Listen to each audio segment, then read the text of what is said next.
الحمد لله رب العالمين، والصلاة والسلام على أشرف الأنبياء والمرسلين وعلى آله وصحبه ومن تبعهم بإحسان إلى يوم الدين. أما بعد، فأعوذ بالله من الشيطان الرجيم. بسم الله الرحمن الرحيم. هو الذي أرسل رسوله بالهدى ودين الحق ليظهره على الدين كله وكفى بالله شهيدا. صدق الله العظيم. جناب صدر اجتماع،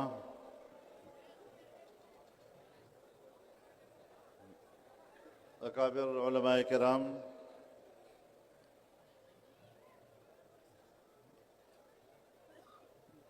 فضلاء کرام، طلباء عزیز، بزرگان محترم، میرے دوستوں اور بھائیوں،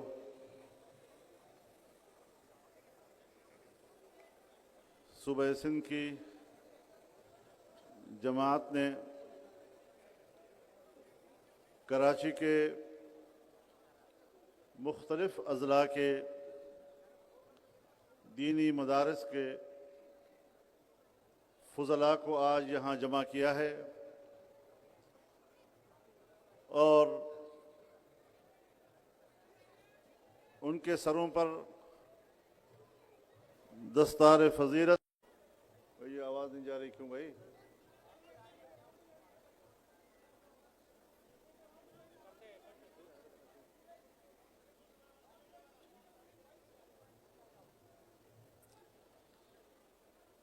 میرے محترم دوستو،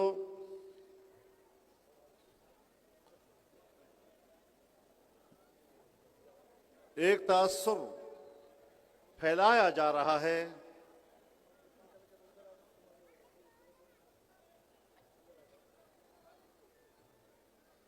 کہ دینی مدارس میں نوجوانوں کی صلاحیتیں محدود کر دی جاتی ہیں اور وہ ملک اور معاشرے کے لیے کوئی کردار ادا نہیں کر سکتے. مجھ سے قبل علماء کرام نے اس پہلو پر روشنی ڈالی ہے اور ہمیں بھی سوسائٹی کے مختلف لوگوں سے ملنا پڑتا ہے. ان کے دل و دماغ میں بھی دینی مدارس کے حوالے سے تحفظات ڈالی گئی ہیں، لیکن انہیں یہ نہیں بتایا جا رہا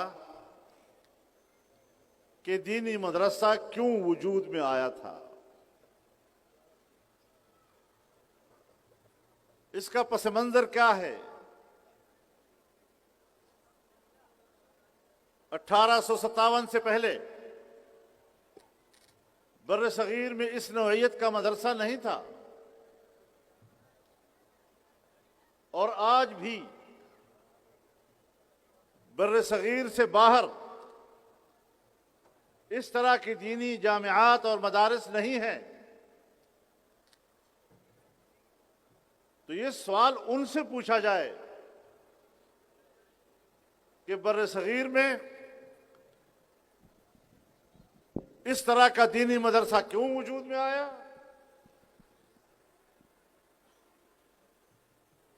پوری دنیا میں اس طرح کے مدارس کیوں نہیں ہیں اور پاکستان، انڈیا، بنگلہ دیش، کشمیر میں کیوں ہیں؟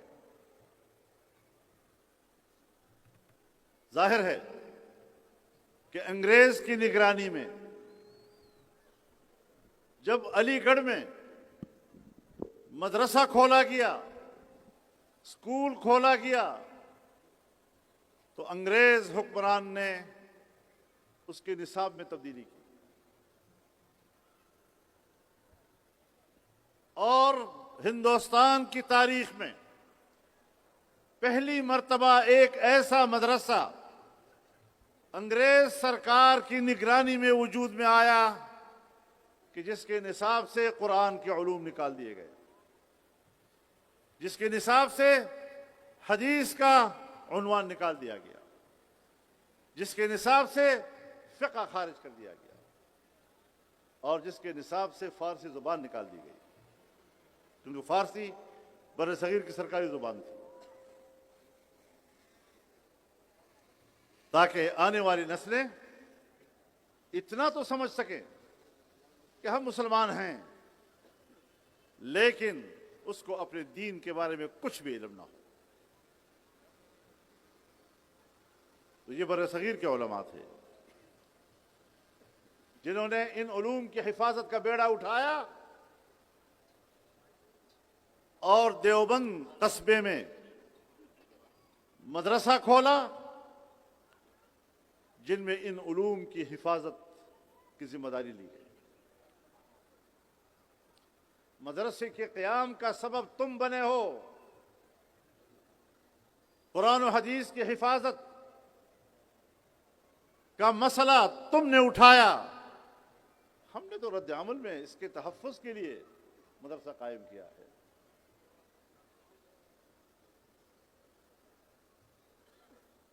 سو مدرسے کے بارے میں یہ سوچ جو انگریز کی تھی اس کا تسلسل آج بھی برقرار ہے۔ انگریز کے زمانے کی بیوروکریسی، انگریز کے زمانے کی اسٹیبلشمنٹ اور آج کی بین الاقوامی اسٹیبلشمنٹ کا دینی مدرسے کے بارے میں سوچ میں تسلسل برقرار ہے۔ جب پاکستان بنا، حضرت علامہ شبیر احمد عثمانی رحمہ اللہ، حضرت مولانا مفتی محمد شفیع رحمہ اللہ، انہوں نے تو ہجرت کی تھی پاکستان آنے کی، دیوبند کو چھوڑا تھا، یہ تو دیوبند کے رہنے والے تھے، دارالعلوم دیوبند کو چھوڑ کر پاکستان آنے کی کے لیے ہجرت کی اور یہیں کے رہے۔ جب انہوں نے آپ سے کہا کہ آئیں، اب نہ انگریز ہے اور نہ ہندو، اور ہم ایک نصاب بنائیں، مشترکہ نصاب، پوری قوم ایک ہی نصاب پڑھے، تو تجویز دینی مدرسے کے عالم دین کی تھی اور انکار پاکستان کی بیوروکریسی کا تھا اس وقت میں۔ تو قیام پاکستان سے لے کر آج بھی ہماری اسٹیبلشمنٹ اور ہماری بیوروکریسی کی سوچ دینی مدرسے کے بارے میں برابر ایک ہے۔ اس بات کو مد نظر رکھنا چاہیے۔ ہم نے ہمیشہ ایک تعلیم اور ایک نصاب کی بات کی ہے، لیکن تم نے ہمیں مجبور کیا ہے کہ ہم دینی علوم کا تحفظ کریں۔ ہمیں خطرہ کس سے ہے؟ ہمیں آج انگریز سے خطرہ نہیں، ہمیں دینی علوم کے لیے آج ہندو سے خطرہ نہیں، ہمیں اپنے مسلمان سے خطرہ ہے۔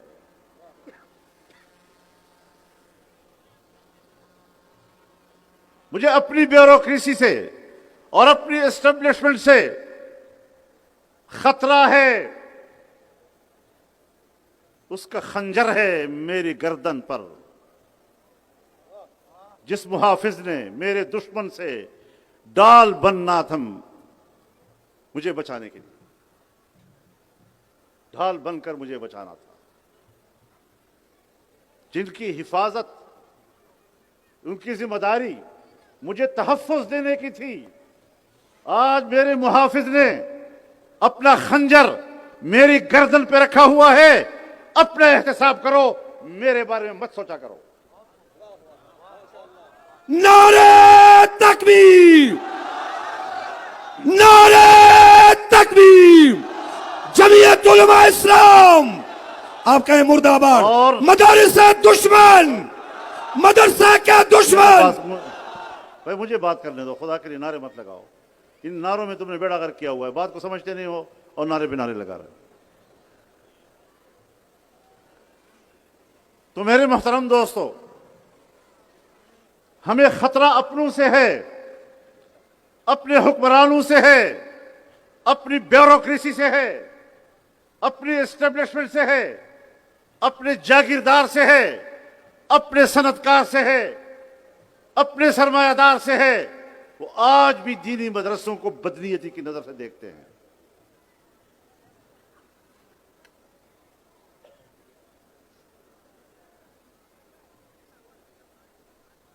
پاکستان کی حالت تو ٹھیک کرو پہلے۔ کون سا شعبہ ہے پاکستان کا جو تمہاری 78 سالہ کارکردگی کا گواہی نہیں دے رہا کہ وہ ڈوب چکا ہے اور دنیا میں عالمی رینک پر ہر شعبے میں تم پیچھے آ گئے ہو؟ تمہارے ملک کا انصاف نیچے گر گیا ہے، تمہاری معیشت نیچے گر گئی ہے، تمہاری انجینئرنگ نیچے گر گئی ہے، تمہارا میڈیکل نیچے گر گیا ہے، ہر شعبے میں تم گرے ہوئے ہو۔ ایک دینی مدرسہ ہے، ایک دینی مدرسے کا عالم ہے جس کی رینکنگ عالمی سطح پر ٹاپ پر ہے۔ دنیا میں اگر میں نے آپ کو ٹاپ رینکنگ پہ رکھا ہوا ہے تو وہ دینی مدرسہ ہے، اور یہی آپ کی نظریاتی قوت ہے اس وطن عزیز کی۔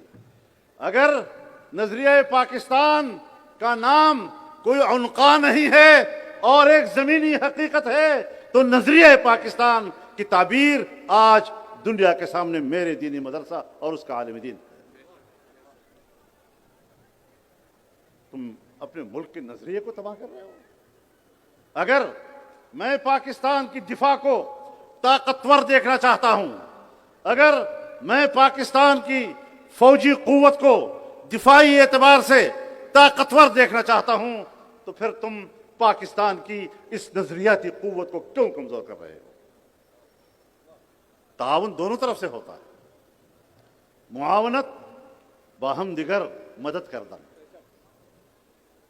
تعاون ایک دوسرے کے ساتھ مدد کرنے کا نام ہے، ایک طرفہ چیز نہیں ہوا کرتی۔ لہذا ہمیں میٹھی میٹھی باتوں سے بہکاؤ نہیں۔ دنیا کا رواج ہے، جب وہ دنیا میں خاتمہ کرنا چاہتے ہیں، جب وہ دنیا میں فساد برپا کرنا چاہتے ہیں، تو اس کے لیے بھی ابتدا میں معصوم جملوں کا سہارا لیا جاتا ہے، معصوم جملوں کا سہارا لیا جاتا ہے۔ دینی مدارس کے ساتھ آپ کے مذاکرات ہوئے ہیں، 2004 کی دسمبر تک مذاکرات ہوئے دینی مدارس کے ساتھ، 2005 کے اوائل میں دستخط ہوئے دینی مدارس کے ساتھ، 2010 میں پھر معاہدے ہوئے، آپ کی طرف سے شرائط آئیں، دینی مدارس نے وہ قبول کی، تو اس کے باوجود دینی مدارس کے خلاف سازشیں کیوں کر رہے ہو؟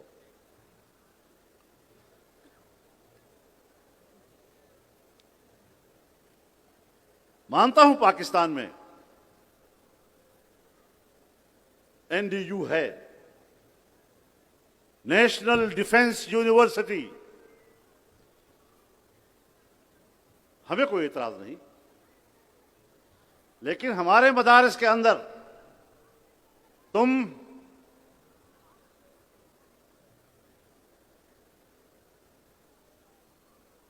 نیشنل ڈمی یونیورسٹی بناؤ تو ہم قبول نہیں کریں گے۔ این ڈی یو وہاں بھی ہے، ایک یہاں بھی ہے، وہ نیشنل ڈیفنس یونیورسٹی ہے، یہ نیشنل ڈمی یونیورسٹی ہے۔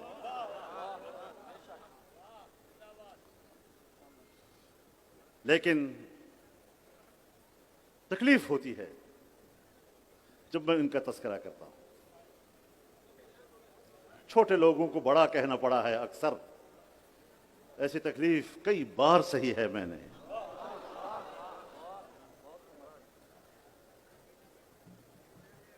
تم نے مدارس کو تقسیم کیا، ان کی تنظیموں پر شبخون مارا، لیکن مدارس نے آپ کو شکست دے دی ہے۔ آج لاکھوں طلبا صرف وفاق المدارس کے اندر تعلیم حاصل کر رہے ہیں.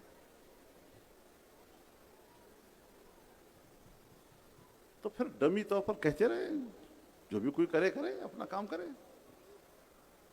اپنے کام سے آپ نے غرض رکھی. دینی مدرسے کے خلاف کوئی سازش کامیاب نہیں ہونے دی جائے گی.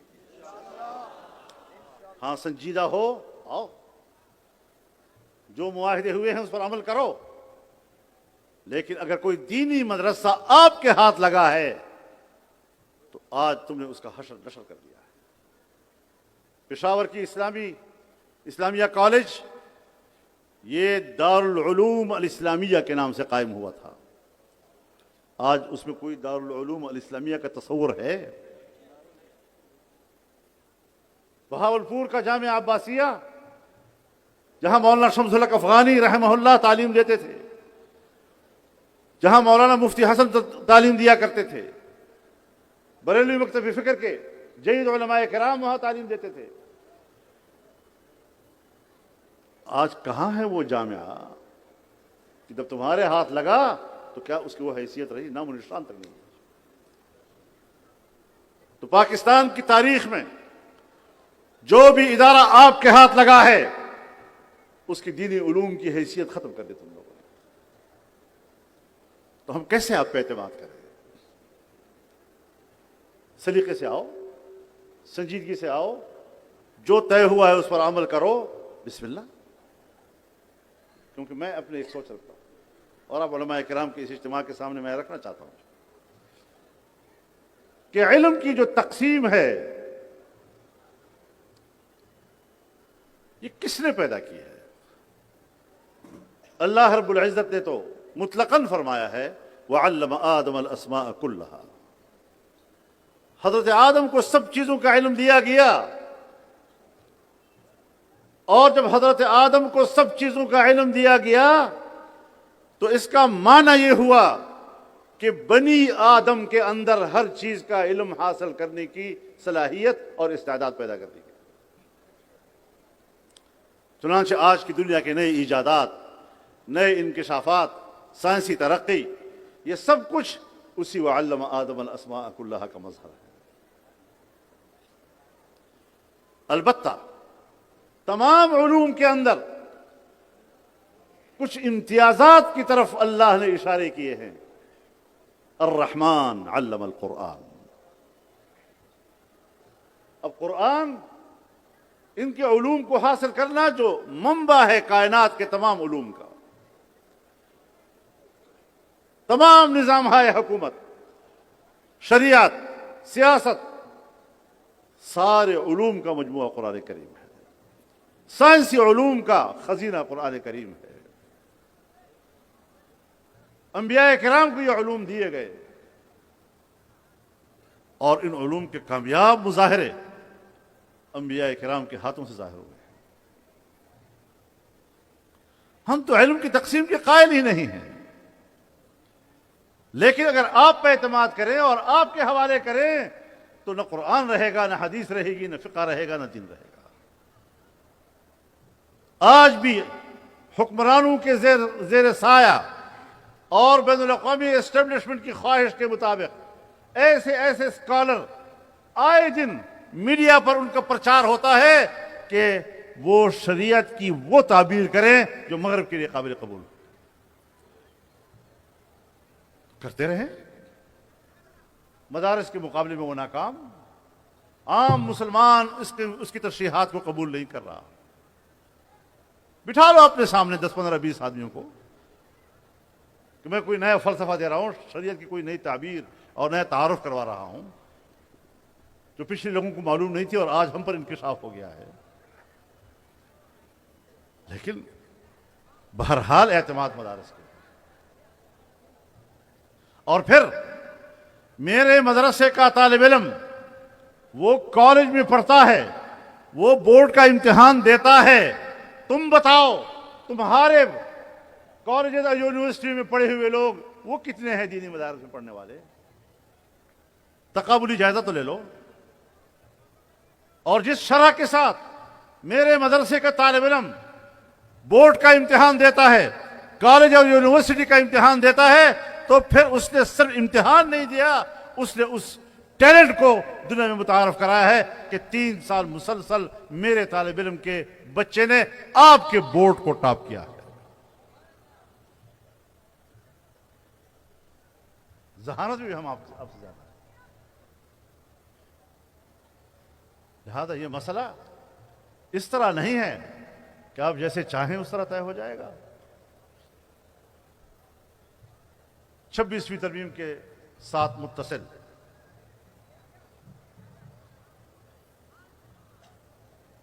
ایک قانون پاس کیا گیا۔ اب میں آپ کو یہ بات بتا دوں کہ اس قانون کا مسودہ ہم نے تیار نہیں کیا تھا، اس کا مسودہ حکومت نے تیار کیا تھا، ہم نے قبول کیا تھا، اسمبلی میں ہم نے پیش نہیں کیا تھا، حکومت نے پیش کیا تھا، اور چونکہ ہمارے ساتھ مشاورت کے ساتھ تھا، ہم نے ووٹ دیا، اتفاق رائے ہو گیا۔ بعد میں ہمارے کچھ بھائیوں نے شور مچایا کہ جو ہماری تنظیمیں رہ گئی ہیں، ہماری تنظیمیں رہ گئی ہیں، اور ایسا گلہ کیا جیسے کہ ان کو اس ڈرافٹ سے ہم نے نکالا ہو۔ تو حکومت والوں نے کہا جی یہ تو ساتھی شور مچا رہے ہیں آپ کے کہ ہماری تنظیموں کا اس میں کوئی ذکر ہی نہیں ہے۔ میں نے کہا بھائی ڈرافٹ بھی تو آپ نے بنایا ہے، اسمبلی میں بھی آپ نے پیش کیا ہے، اس میں اب ہمارا کیا قصور ہے؟ تو انہوں نے کہا نہیں جی ان کا بھی کوئی ذکر ہو جائے، کوئی مدرسہ اگر وہاں پر رجسٹر ہونا چاہے تو آپ کو کیا اعتراض ہونا چاہیے؟ ہمیں کہا کوئی اعتراض نہیں۔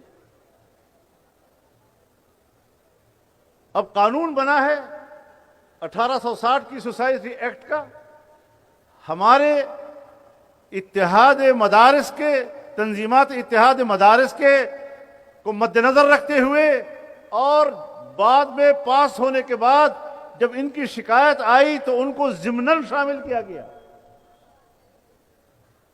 اب جن تنظیموں کو ضمناً شامل کیا گیا، ہمارا ڈپٹی کمشنر اور ہماری بیوروکریسی علماء کرام اور محتمین کے ہاتھ مروڑ کر کہتی ہے نہیں ادھر رجسٹریشن کراؤ۔ بھائی میرا عالم دین فائل لے کر آپ کے پاس آ رہا ہے، وہ محتمم ہے، وہ آپ سے کہہ رہا ہے کہ مجھے رجسٹریشن چاہیے، 1860 کی سوسائٹی ایکٹ کے تحت چاہیے، ہم نے قبول کیا ہے اس کو۔ آپ ہوتے کون ہیں اس کو یہ کہنے والے کہ نہیں وہاں رجسٹریشن کراؤ وزارت تعلیم کے تحت؟ آپ ہوتے کون ہیں؟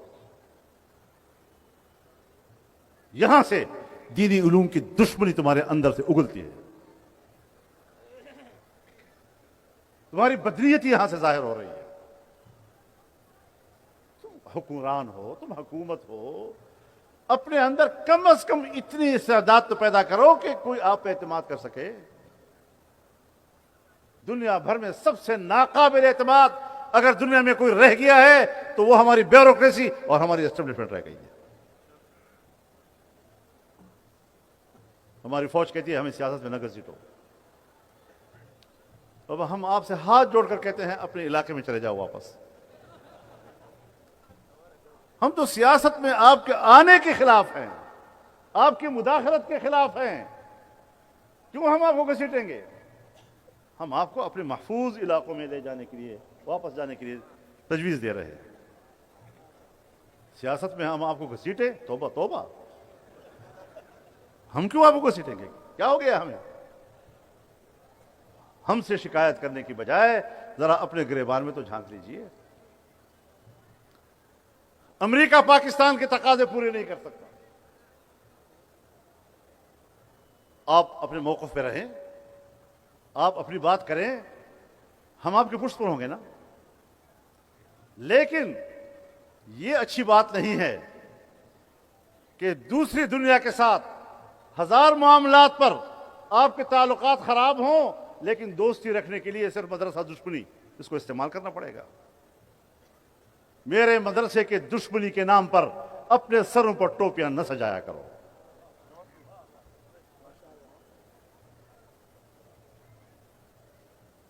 ہم آپ سے کوئی جنگ نہیں لڑنا چاہتے۔ آپ سیاست میں آتے ہیں پھر کہتے ہو ہمیں سیاست میں گھسیٹتے کیوں ہو؟ بابا ہم آپ سے کہہ رہے ہیں سیاست میں آتے کیوں ہو؟ زبان سے بات نہیں بنتی، عمل اور کردار سے ایک تاثر بنتا ہے۔ اگر آپ نے اس تاثر کو توڑنا ہے تو اپنے کردار اور عمل کو تبدیل کرنا ہوگا، اس میں انقلابی تبدیلی لانے ہوگا، خیر خیریت ہو جائے گی۔ آپ ہماری فوج، آپ ہماری اسٹیبلشمنٹ، آپ ہماری بیوروکریسی سر آنکھوں پر، یہ پاکستان کے ناگزیر ادارے ہیں، لیکن وہ انصاف کے لیے ہے، وہ حقدار کو حق دینے کے لیے ہیں، حقدار سے حق چھیننے کے لیے نہیں۔ تمام علماء کرام، تمام مکاتب فکر، جمعیت علماء اسلام، وفاق المدارس العربیہ، یہ سب اس بات پر متفق ہیں کہ پاکستان میں ایک پرامن نظام ہونا چاہیے۔ کوئی پارٹی اپنے منشور کے لیے جد جہد کرتی ہے تو پرامن جد جہد، عدم تشدد کا جس طرح شریعت میں سند ہے، اسی طریقے سے سیاست میں بھی سند ہے، اسی طریقے سے طریقت میں بھی سند ہے۔ یہ نہیں ہو سکتا کہ آپ حدیث کے حوالے سے تو کہیں کہ یہ میری سند اور بالکل سلسلۃ الذہب اور بڑی ثقہ قسم کی میری روایت ہے اور اس بنیاد پر میں قرآن و حدیث پیش کر رہا ہوں، لیکن سیاسی حوالے سے میرے اکابر غلط تھے۔ سیاست شریعت نہیں ہے، سیاست کو آپ نے اسلام کے دائرے سے نکال دیا ہے، اور اپنی جہالت کو جہاد کہہ کے ہم پہ مسلط بھی کرتے ہو۔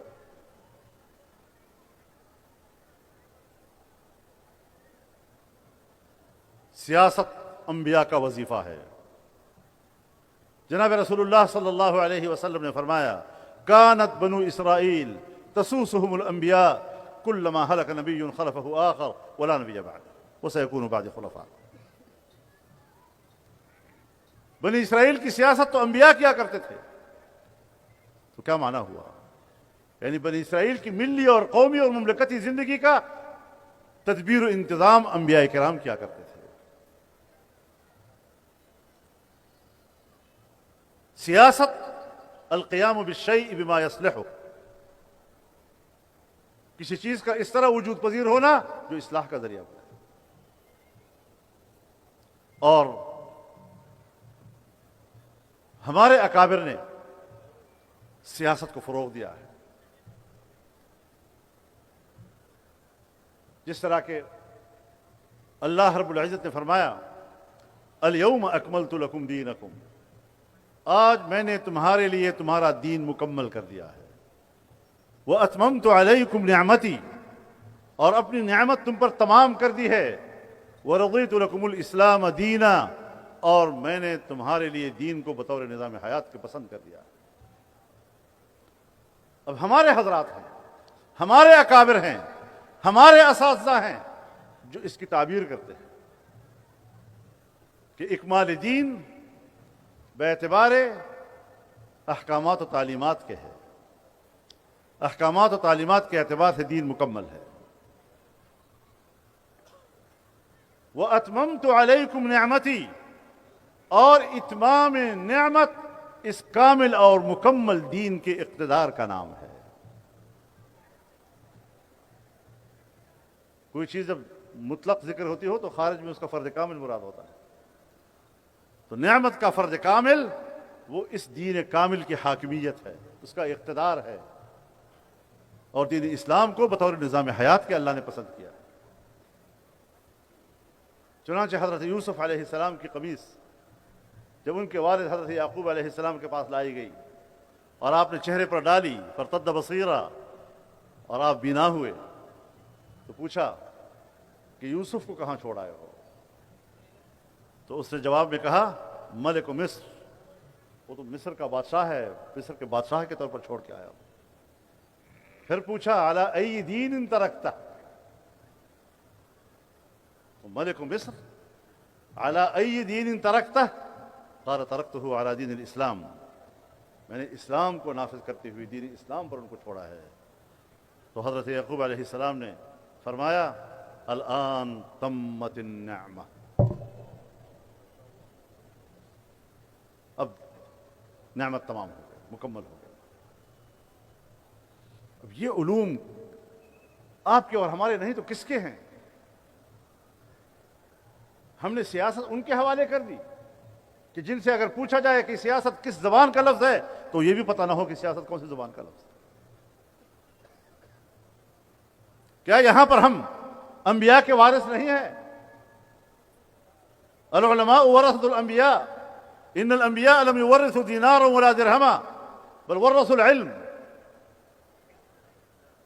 اس علم میں اگر شریعت بھی ہے اور طریقت بھی ہے تو پھر سیاست بھی ہے، باہم متلازم ہیں، ایک دوسرے سے جدا نہیں ہو سکتے۔ تو ہمیں اپنے اکابرین کے طرز عمل کو اپنانا ہوگا، اور یاد رکھو ہمارے اکابرین نے ہمیں کیا دیا ہے؟ ایک نظریہ اور عقیدہ دیا، اور ایک اس نظریہ اور عقیدے کے لیے کام کرنے کا منہج اور رویہ دیا ہے۔ اس اعتبار سے جمعیت علماء کو سمجھو، اس اعتبار سے وفاق المدارس کو سمجھو، مدارس کی تاریخ کو سمجھو، مدارس کے وجود کو سمجھو، اس کی ضرورت کو سمجھو۔ یہی چیزیں آج کے اس اجتماع کا موضوع ہیں، اور میں نے جو اپنی گفتگو کی، یقیناً میں شاید اپنی کم علمی کی وجہ سے اس کا حق ادا نہیں کر سکوں گا، لیکن آنکھیں بند کر کے اپنے اکابر پر اعتماد کروں گا۔ جو اجازت آپ کو حدیث کی ملی ہے اور میں بھی دیتا ہوں، صرف اس شرط پر کہ اپنے اکابر ان پر آپ نے آنکھیں بند کر کے اعتماد کرنا ہے، ان کی تشریحات کی پیروی میں حدیث پڑھانی ہے، تب اجازت ہے آپ سب کو۔ اللہ تعالی ہم سب کو توفیق عطا فرمائے۔ وآخر دعوانا ان الحمد للہ رب العالمین۔